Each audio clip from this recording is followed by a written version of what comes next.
नमस्कार विद्यार्थी मित्रों, मैं सागर चौहान और आज हम लोग पढ़ने जा रहे हैं हिंदी का पाठ बहारे हमदर्द। और इस पाठ के रचनाकार है घनश्याम अग्रवाल। इस पाठ की विधा है हास्य व्यंग निबंध। अब ये हास्य व्यंग निबंध क्या होता है मैं आपको आगे बताता हूँ। सबसे पहले हम लोग जानेंगे घनश्याम अग्रवाल इनका परिचय। घनश्याम अग्रवाल लिखित बहारे हमदर्द। घनश्याम अग्रवाल जी की रुचि अध्ययन काल से ही लेखन में विकसित हुई। आपने आसपास की प्रत्येक स्थिति या घटना में हास्य ढूंढकर उसे धारदार व्यंग में ढालना आपके लेखन की विशेषता है। आप अखिल भारतीय मंचों पर हास्य व्यंग कवि के रूप में लोकप्रिय है। घनश्याम अग्रवाल जब से उन्होंने पढ़ना शुरू किया तभी से उनका जो इंटरेस्ट है या रुचि है वो लेखन में विकसित हुई, डेवलप हुई। और उन्होंने उनके आजू बाजू में जो भी परिस्थितियां घटती है या घटती रही या जो भी सिचुएशन होती है उसके अंदर में से जो भी कॉमेडी होती है या हास्य होता है वो ढूंढकर उन्होंने अपने लेखन के अंदर, राइटिंग के अंदर डाला। उन्होंने बहुत सारे स्टेज शोज किए हैं, तो इसकी वजह से वो लोगों के अंदर एक हास्य व्यंग कवि के रूप में लोकप्रिय है, फेमस है। उनकी प्रमुख कृतियां है हंसी घर के आईने, आजादी की धूम, आई एम सॉरी, अपने अपने सपने इत्यादि। आगे जाने से पहले मैंने पढ़ी हुई घनश्याम अग्रवाल लिखित एक हास्य व्यंग कविता आपको सुनाना चाहता हूँ। इससे आपको पता चलेगा कि हास्य व्यंग एग्जैक्टली होता क्या है। देखिए, जहाँ पे हास्य भी होता है और व्यंग भी होता है। हास्य मतलब कॉमेडी, व्यंग का मतलब जहाँ पे सिचुएशन के ऊपर टॉन्टिंग किया होता है या कुछ भाष्य किया होता है, तो उसे कहा जाता है हास्य व्यंग कविता। अब ऐसा जो लेखन होता है या राइटिंग होता है वो पढ़ने से हमें हंसी आती है, उसे कहा जाता है हास्य व्यंग। ओके, तो इसके अंदर हंसी भी होती है और संदेशा भी होता है, मैसेज भी होता है। आइए जानते हैं घनश्याम अग्रवाल लिखित महंगाई और महबूबा। ये जो कविता है एक प्रियकर ने अपने प्रेयसी की तारीफ की है। अब ये तारीफ है महंगाई के जमाने की है या महंगाई में की हुई तारीफ है। महंगाई की तारीफ कैसी होती है? महंगाई और महबूबा। प्रिय, चढ़ते हुए भावों से तेरे ये तेवर। प्रिय, चढ़ते हुए भावों से तेरे ये तेवर, कोयले से जलती हुई तेरी आंखें, चावलों से खिले दांतों पर चीनी सी सफेदी। चावलों से खिले दांतों पर चीनी सी सफेदी, एक प्याज सा माथे पर रखा बोरला। हल्दी की गांठ से तेरे ये ओठ, पहाड़ी आलू सी तेरी ये नाक, वनस्पति घी के डिब्बे से गोल गोल चेहरे पर उड़द की डाल से ये चेचक के दाग, लालटेन सी चटकती हुई तेरी ये गर्दन और उसमें से मिट्टी के तेल सा टपकता हुआ पसीना। ओ हसीना, ओ हसीना, ओ हसीना, तुम सचमुच मेरी जान है या चलती फिरती राशन की दुकान है, एक राशन की दुकान है। तो ये कविता पढ़ने के बाद आपको समझ में आया ही होगा कि हास्य व्यंग कविता होती क्या है। चलो आगे जाते हैं। आगे जाने से पहले हम लोग ये जो पाठ है वो पूरा पढ़ेंगे, क्योंकि इस पाठ के अंदर बहुत सारा हास्य है। वो हास्य हम महसूस करेंगे और फिर इस पाठ का पूरा एक्सप्लेनेशन मैं आपको बताऊंगा। शुरू करते हैं। बहारे हमदर्द। उस दिन जब मैं पूंजीवादी और समाजवादी अर्थव्यवस्था पर भाषण सुनकर आ रहा था तो सामने से एक कार आ रही थी। भाषण के प्रभाव से मेरी साइकिल को अधिक जोश आया या कार को गुस्सा अधिक आया, यह मैं निश्चित रूप से नहीं कह सकता, किंतु मेरी साइकिल और वह कार जब करीब आए तो विरोधियों की तरह एक दूसरे को घृणा की नजरों से देखते हुए आपस में जा भिड़े। मैंने खामखाहा पूंजीवाद और समाजवाद के झगड़े में टांग अड़ाई। फलस्वरूप मेरी टांग टूट गई। दुर्घटना के बाद आज भी इंसानियत कायम है, यह सिद्ध करने के लिए कुछ लोग मेरी तरफ दौड़े। आंख खुली तो मैंने अपने आप को एक बिस्तर पर पाया। इर्द गिर्द आजू बाजू में कुछ परिचित अपरिचित चेहरे खड़े थे। आँख खुलते ही उनके चेहरों पर उत्सुकता की लहर दौड़ पड़ी। मैंने कराहते हुए मतलब दर्द के मारे चीखते हुए पूछा, मैं कहाँ हूँ? आप सार्वजनिक अस्पताल के प्राइवेट वार्ड में हैं। आपका एक्सीडेंट हो गया था, सिर्फ पैर का फ्रैक्चर हुआ है, अब घबराने की कोई बात नहीं। एक चेहरा इतनी तेजी से जवाब देता है, लगता है मेरे होश आने तक वह इसलिए रुका रहा। अब मैं अपनी टांग को एक तरफ से देखता हूँ। मेरी एक टांग अपनी जगह पर सही सलामत थी और दूसरी टांग रेत की थैली के सहारे एक स्टैंड पर लटक रही थी। मेरे दिमाग में एक नए मुहावरे का जन्म हुआ, टांग का टूटना यानी सार्वजनिक अस्पताल में कुछ दिन रहना। सार्वजनिक अस्पताल का ख्याल आते ही मैं कांप उठा। अस्पताल वैसे एक खतरनाक शब्द होता है, फिर यदि उसके साथ सार्वजनिक शब्द चिपका हो तो समझो आत्मा से परमात्मा के मिलन होने का समय आ ही गया। अब मुझे यूं लगा कि मेरी टांग टूटना एकमात्र एक घटना है और सार्वजनिक अस्पताल में भर्ती होना दुर्घटना है। टांग से ज्यादा फिक्र मुझे उन लोगों की हुई जो हमदर्दी जताने मुझसे मिलने आएंगे। ये मिलने जुलने वाले कई बार इतने अधिक आते हैं और कभी कभी इतना परेशान करते हैं कि मरीज का आराम हराम हो जाता है, जिसकी मरीज को खास जरूरत होती है। जनरल वार्ड का तो एक नियम होता है कि आप मरीज को एक निश्चित समय पर आकर ही तकलीफ दे सकते हैं, किंतु प्राइवेट वार्ड का यह तो एक खुला निमंत्रण है कि हे मेरे परिचितों, रिश्तेदारों, मित्रों, आओ आओ, जब जी चाहे आओ, चाहे जितना देर तक रुको, समय का कोई बंधन नहीं। अपने सारे बदले लेने का यही वक्त है, बदले का बदला और हमदर्दी की हमदर्दी।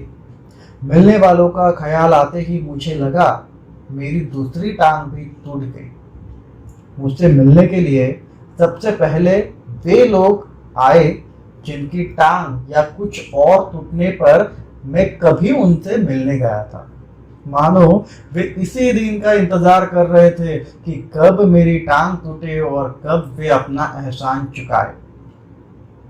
इनकी हमदर्दी में यह बात खास छिपी रहती है कि देख बेटा, वक्त सब पर आता है।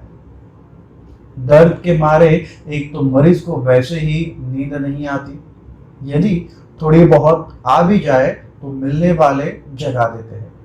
खासकर वे लोग जो सिर्फ औपचारिकता निभाने आते हैं। इन्हें मरीज से हमदर्दी नहीं होती, ये सिर्फ सूरत दिखाने आते हैं। ऐसे में एक दिन मैंने तय किया कि आज कोई भी आए मैं आंख नहीं खोलूंगा, चुपचाप पड़ा रहूंगा।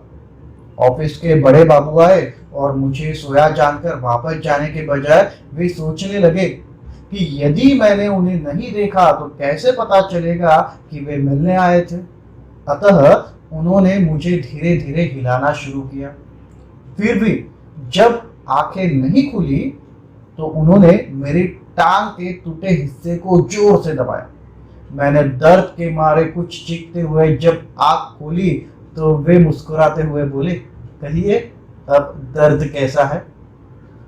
मोहल्ले वाले अपनी फुर्सत से आते हैं। उस दिन जब सोनाबाई अपने 4 बच्चों के साथ आई तो मुझे लगा कि आज फिर कोई दुर्घटना हुई होगी।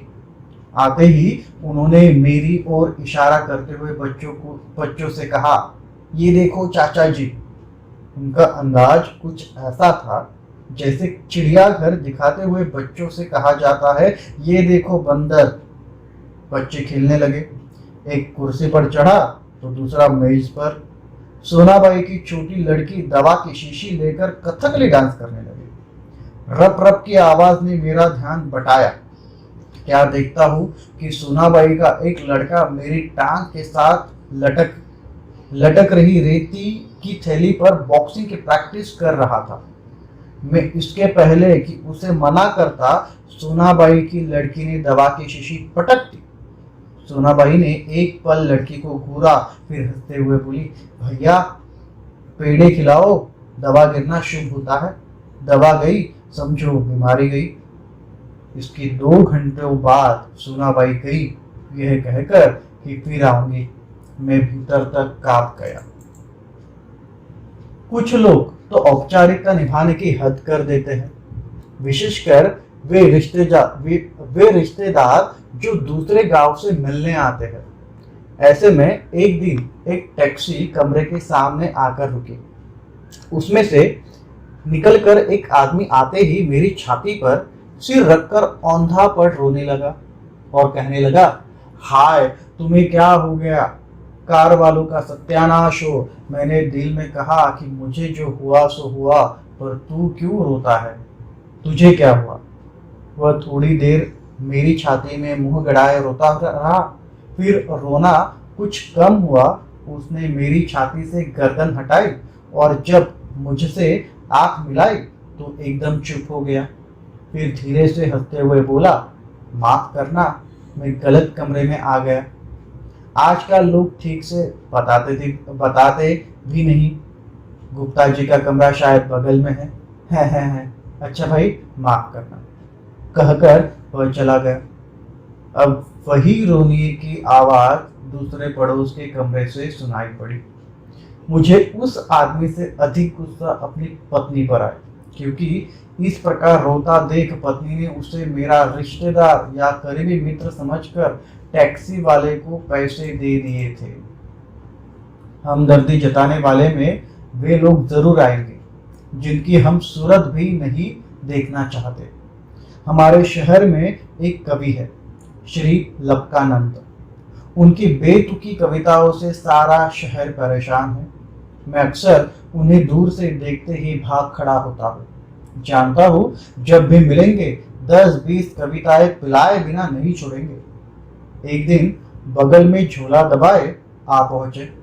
आते ही कहने लगे, मैं तो पिछले 4-5 दिनों से कवि सम्मेलन में अति व्यस्त था। सच कहता हूँ, कसम से मैं आपके बारे में ही सोचता रहा। रात भर मुझे नींद नहीं आई और हाँ, रात को इसी संदर्भ में यह कविता बनाई। यह कह के झोले में से डायरी निकाली और लगे सुनाने। असम की राजधानी है शिलोंग, असम की राजधानी है शिलोंग। मेरे दोस्त की टूट गई है टांग, मोटर वाले तेरी ही साइड थी रॉन्ग। कविता सुनाकर वे मुझे ऐसे देख रहे थे मानो उनकी एक आंख पूछ रही हो, कहो कविता कैसी रही, और दूसरी आंख पूछ रही हो, बोल बेटा अब भी मुझसे भागेगा। मैंने जल्दी से चाय पिलाई और फिर कविताएं सुनने का वादा कर बड़ी मुश्किल से विदा किया। अब मैं रोज ईश्वर से प्रार्थना करता हूँ कि हे ईश्वर, अगर तुझे मेरी दूसरी टांग भी तोड़नी हो तो जरूर तोड़, मगर कृपा कर उस जगह तोड़ना जहां मेरा कोई भी परिचित न हो, क्योंकि बड़े बेदर्द होते हैं ये हमदर्दी जताने वाले। दोस्तों, ये पाठ पढ़ने के बाद आपको समझ में आया ही होगा कि हास्य व्यंग क्या होता है। हम लोग आगे जाएंगे। अब एक एक पैराग्राफ करते हुए इस पैराग्राफ का हम लोग एक्सप्लेनेशन जानेंगे। उस दिन जब मैं पूंजीवादी मतलब कैपिटलिस्ट, और समाजवादी मतलब सोशलिस्ट के अर्थव्यवस्था इकोनॉमी, अर्थव्यवस्था मतलब होता है इकोनॉमी पर भाषण सुनकर आ रहा था तो सामने से एक कार आ रही थी। मतलब एक दिन जो अपने राइटर है वो एक भाषण सुनने के लिए गए थे। वो भाषण का टॉपिक था पूंजीवादी और समाजवादी। अब पूंजीवादी और समाजवादी इसका मतलब ऐसा है कि जिनके पास बहुत सारा पैसा है वो हो जाते हैं पूंजीवादी, और समाजवादी मतलब हम जैसे कॉमन पीपल। तो ये जो अर्थव्यवस्था है, देखो अर्थव्यवस्था इकोनॉमिक आपको मालूम ही होगा कि अमीर और गरीब ये जो डिफरेंस होता है, ओके। तो इसके ऊपर, इस टॉपिक के ऊपर ये स्पीच था या भाषण था।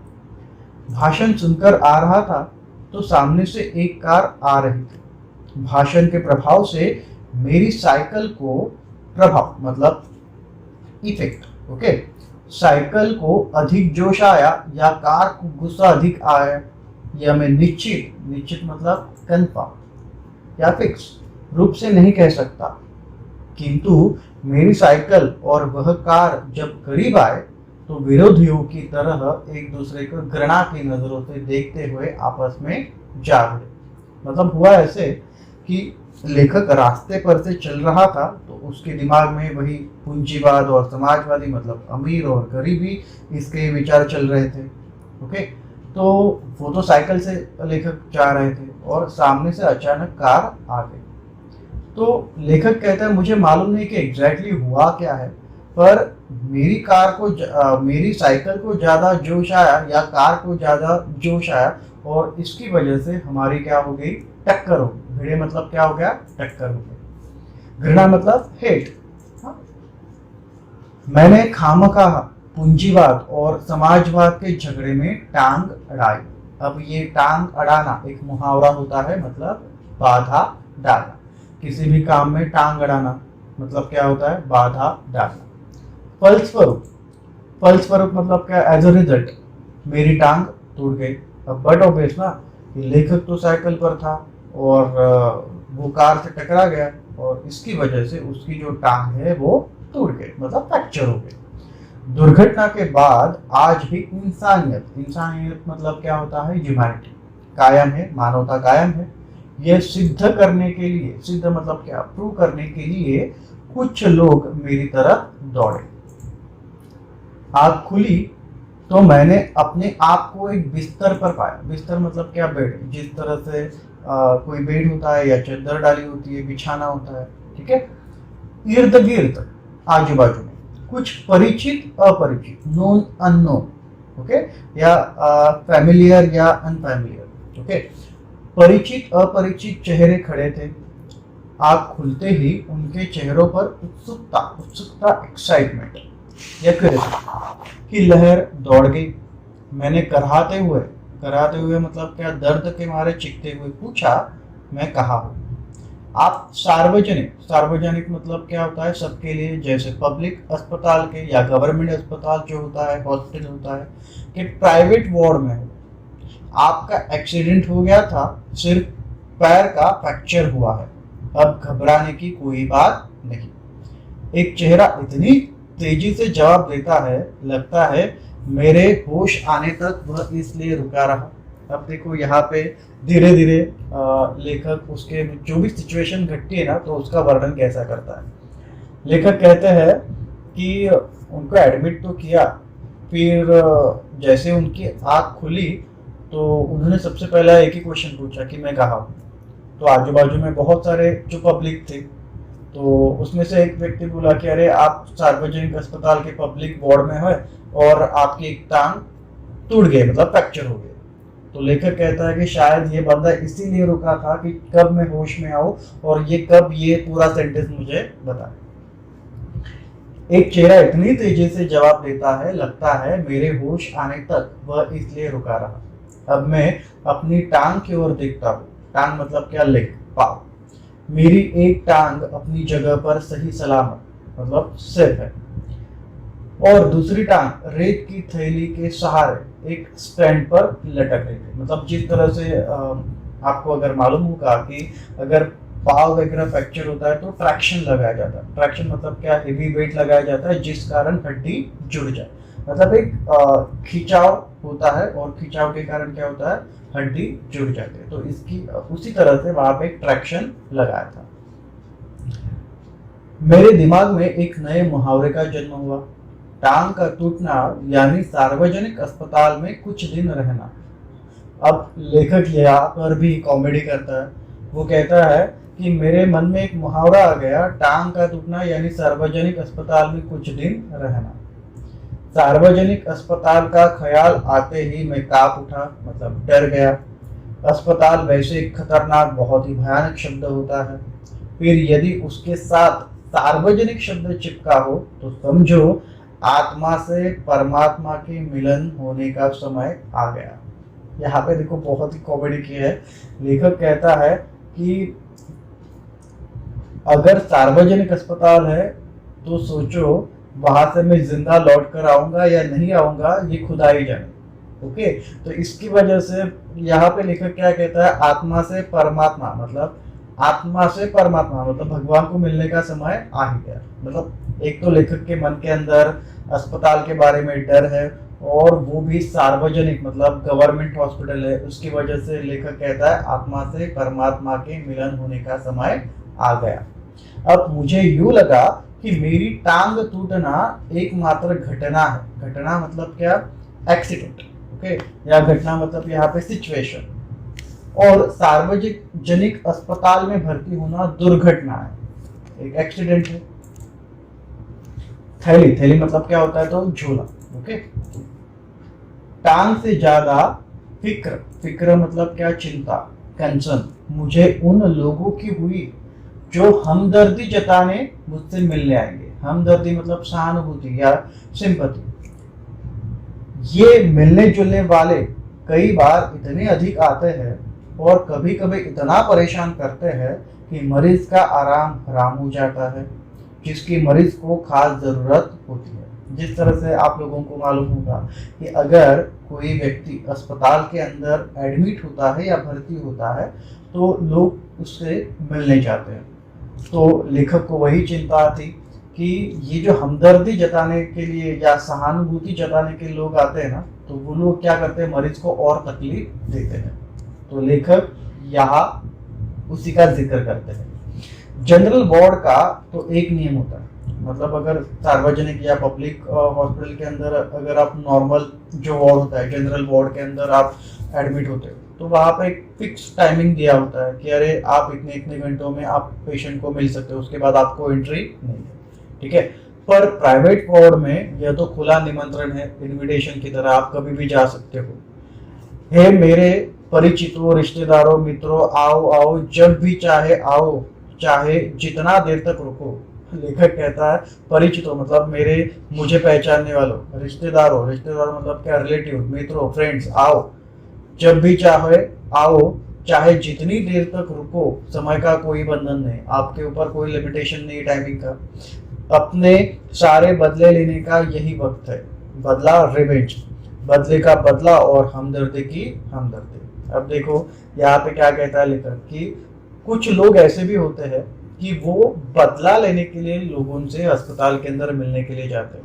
अब बदला मतलब खून का बदला या चोरी का बदला ऐसा नहीं, यहाँ पे बदला इसका मतलब ऐसा है कि जिस तरह से अगर कोई पेशेंट या कोई इंसान एडमिट हो गया अस्पताल के अंदर, हम लोग क्या करते हैं, उसको देखने के लिए जाते हैं। तो ये एक तरह का उपकार उसके ऊपर हो गया।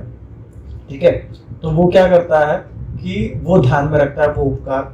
तो वो क्या करता है, वो जो ऋण होता है या उपकार होता है वो फिर से लौटाना चाहता है।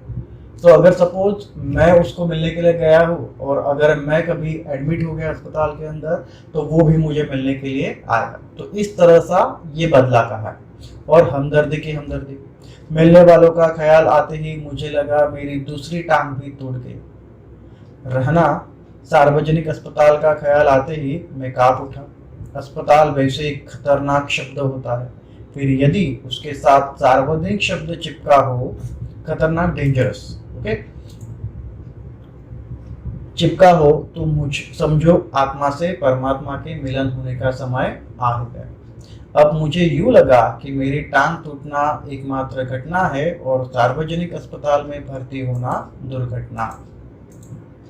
मुझसे मिलने के लिए सबसे पहले वो लोग आए जिनकी टांग या कुछ और टूटने पर मैं कभी उनसे मिलने गया था। जिस तरह से मैंने अभी आपको कहा कि अगर सामने वाले को हम लोग देखने के लिए जाते हैं तो वो भी उसका वो जो एहसान होता है वो रिटर्न करता है। ओके, तो वो भी क्या करता है, आपको देखने के लिए आता है। मानो वे इसी दिन का इंतजार कर रहे थे कि कब मेरी टांग टूटे और कब वे अपना एहसान चुकाए। इनकी हमदर्दी में यह बात खास छिपी रहती है कि देख बेटा, वक्त सब पर आता है। अब एहसान मतलब कृतज्ञता, फेवर। अब यहाँ पे देखो एहसान चुकाए, हाँ यहाँ पे एक मुहावरा होता है एहसान चुकाना, उपकार चुकाना, मतलब जो भी मेरे ऊपर उपकार किए उसको मैं रिटर्न करूंगा। ठीक है, और लेखक यहाँ पे कहता है कि इनकी हमदर्दी में यह बात खास छिपी रहती है कि देख बेटा, वक्त सब पर आता है। मतलब ऐसा नहीं कि मुझे फेस करना है, सबको इस बात को फेस करना पड़ता है। दर्द के मारे एक तो मरीज को वैसे ही नींद नहीं आती, यदि थोड़ी बहुत आ भी जाए तो मिलने वाले जगा देते हैं। खासकर वे लोग जो सिर्फ औपचारिकता, फॉर्मेलिटी निभाने के लिए आते हैं। इन्हें मरीज से हमदर्दी नहीं होती, मतलब इनको कोई सिंपैथी वगैरह नहीं होती है। जो लोग आते हैं ना देखने के लिए, ये सिर्फ सूरत दिखाने के लिए आते हैं। कुछ लोग ऐसे भी होते हैं जो सिर्फ सूरत दिखाने के लिए आते हैं कि नहीं तू एडमिट था तो मैं भी देखने के लिए आया था।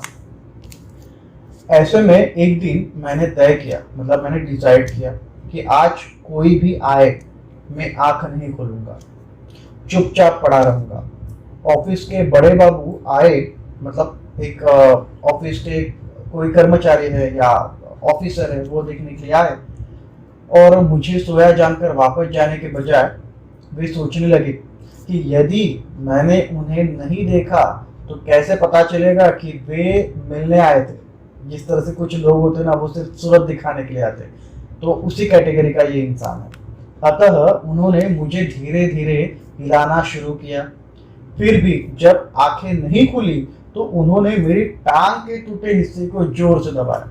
अब ये देखो कैसा इंसान है, उसने क्या किया, जहाँ पे दर्द होता है उसी हिस्से को जोर से दबाया। मैंने दर्द के मारे कुछ चीखते हुए जब आंख खुली तो वे मुस्कुराते हुए बोले, कहिए अब दर्द कैसा है। अब देखो ये इंसान कैसा है, एक तो जहाँ पे दर्द होता है वहां पे दबाया और दबाने के बाद उसको कहता है कि अब आपका दर्द कैसा है। तो ऐसे भी इंसान होते हैं। मोहल्ले वाले अपनी फुर्सत से आते, फुर्सत मतलब क्या, उनको जैसा टाइम होता है वैसे वो मिलने के लिए आते। फुर्सत मतलब टाइम, वक्त। उस दिन जब सोनाबाई, अब यहाँ पे सोनाबाई के बारे में कहा, अपने 4 बच्चों के साथ आई तो मुझे लगा कि आज फिर कोई दुर्घटना होगी। आते ही उन्होंने मेरी ओर इशारा किया। इशारा मतलब इंडिकेशन, दिखाना करते हुए बच्चों से कहा, अब देखो सोनाबाई तो आई वहां पे मिलने के लिए, पर उसने क्या किया, अपने बच्चों को भी साथ लेकर, ये देखो चाचा जी, अंकल। उनका अंदाज, मतलब उनका बोलने का तरीका कुछ ऐसा था कि जैसे चिड़ियाघर, जैसे जू होता है या चिड़ियाघर होता है, तो वहां पे बच्चों को दिखाते ना कि ये देखो बंदर, तो उसी तरह से उनका बोलने का अंदाजा था। बच्चे खेलने लगे, एक कुर्सी पर चढ़ा, मतलब चेयर के ऊपर चढ़ा तो दूसरा मेज पर, मतलब टेबल पर चढ़ा। सोनाबाई की छोटी लड़की दवा की शीशी मतलब कांच की बोतल जो होती है ना, तो उससे कहा जाता है शीशी लेकर कथकली डांस करने लगी। रप रप की, मतलब वो कुछ कोई तो एक बड़ी सी भारी भरकम चीज के ऊपर मार रहा है या जिस तरह से बॉक्सिंग कर रहा है, तो वैसे एक आवाज है। तो लेखक का ध्यान गया वहां पे। क्या देखता हूँ कि सोनाबाई का एक लड़का मेरी टांग के साथ लटक रही रेती की थैली पर बॉक्सिंग की प्रैक्टिस कर रहा था। मैं इसके पहले कि उसे मना करता, सोनाबाई की लड़की ने दवा की शीशी पटक दी। मतलब सोनाबाई की जो लड़की है उसने क्या किया, दवा की शीशी तोड़ दी। सोनाबाई ने एक पल लड़की को घूरा, मतलब देखा, फिर हंसते हुए बोली, भैया पेड़े खिलाओ, मतलब मिठाई खिलाओ, दवा गिरना शुभ होता है। मतलब देखो सोनाबाई कितनी चालाक थी। उसने क्या किया, अपनी लड़की की गलती छुपाने के लिए वो बोलती है कि भैया पेड़े खिलाओ, दवा गिरना मतलब शुभ होता है, दवा गई मतलब समझो बीमारी गई। इसके 2 घंटे बाद सोनाबाई वहां से निकली, यह कहकर कि मैं फिर आऊंगी। मैं भीतर तक कांप गया। मतलब क्या, लेखक वहां पे बहुत ही डर गया। भीतर तक कांपना एक मुहावरा है, तो इसका मतलब होता है अंदर तक डर। ठीक है।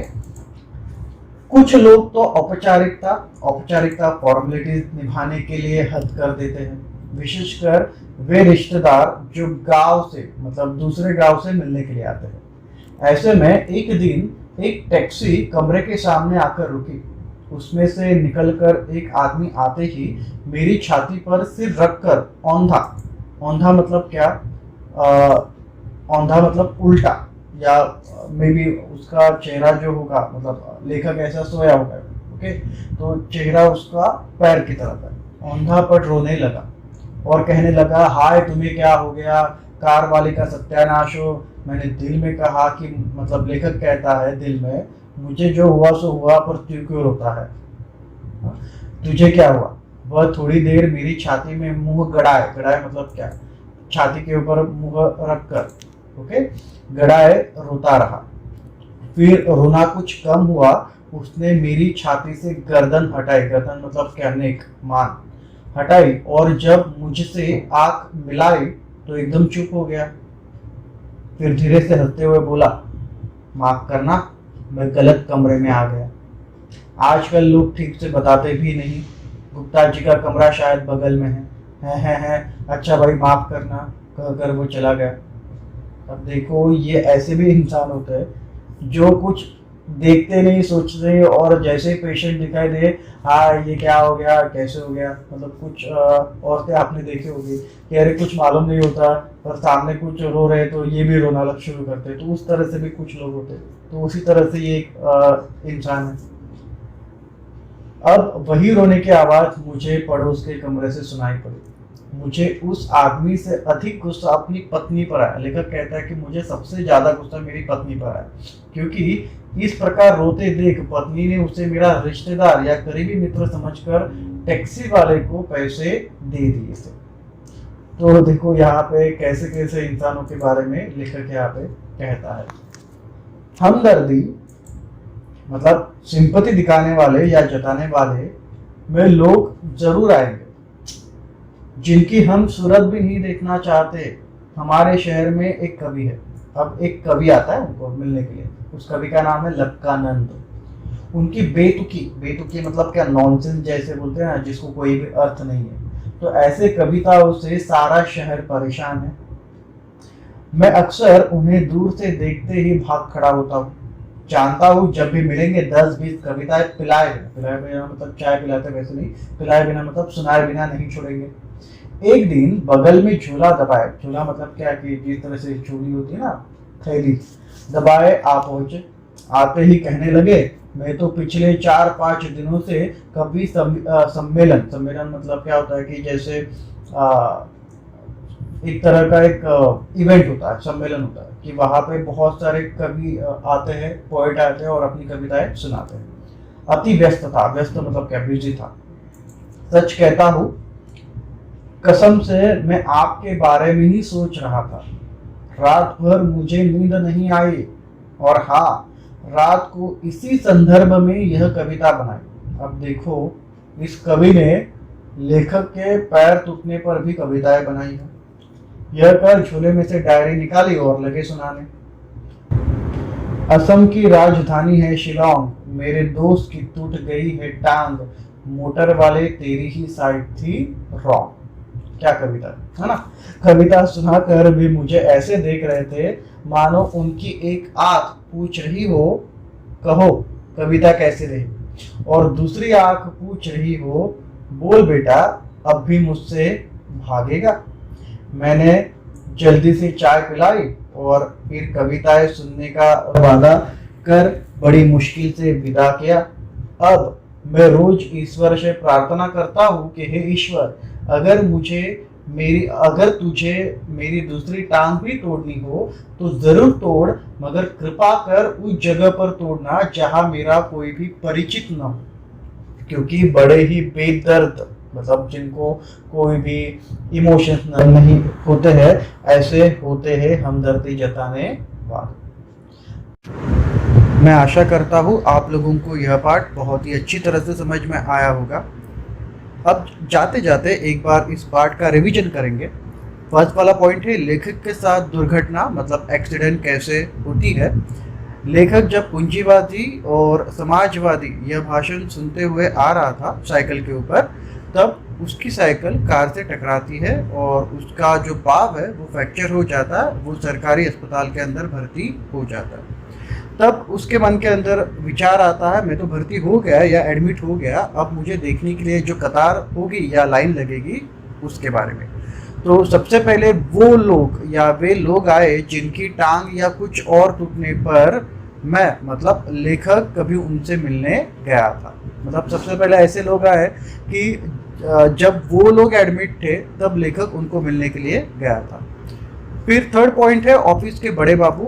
ऑफिस के बड़े बाबू लेखक को देखने के लिए आते हैं। तो इसका एक किस्सा यहाँ पे बताया है कि जब बड़े बाबू को लगता है कि अरे लेखक सोए हैं और उनको कैसे पता चलेगा कि मैं उनको देखने के लिए आया हूँ, तो बड़े बाबू क्या करते हैं, उसका जो दर्द करता हुआ पाव है उसके ऊपर जोर से दबाते हैं और बोलते हैं अब कैसा है आपका दर्द। फोर्थ है सोनाबाई और उसके 4 बच्चे। तो सोनाबाई और 4 बच्चों के बारे में यहाँ पे कहा है कि किस तरह से सोनाबाई और उसके 4 बच्चे आने के बाद लेखक कैसे डर जाता है, ठीक है।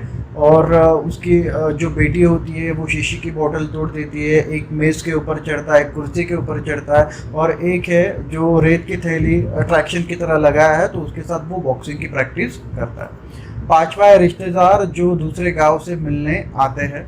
यहाँ पे जो ऐसे जो रिश्तेदार होते हैं वो दूर से गांव से कहाँ के रिश्तेदार होते हैं वो मिलने के लिए आते हैं, और वो उनके पहचान वाले नहीं होते हैं, फिर भी वहाँ पे आने के बाद वो रोना धोना शुरू करते हैं। और लास्ट वाला पॉइंट है कवि के बारे में, जो श्री लपकानंद है, जो इतनी बेतुकी कविताएं सुनाता है, और वो वहाँ पे आने के बाद कवि लेखक को अपनी कविताएं सुनाता है, और लेखक किस तरह से उस लपकानंद को वहाँ से भगाता है। ठीक है, मैं आशा करता हूँ आप लोगों को यह वीडियो या यह लेक्चर बहुत ही अच्छी तरह से समझ में आया होगा। Thanks for watching video, all the best, धन्यवाद।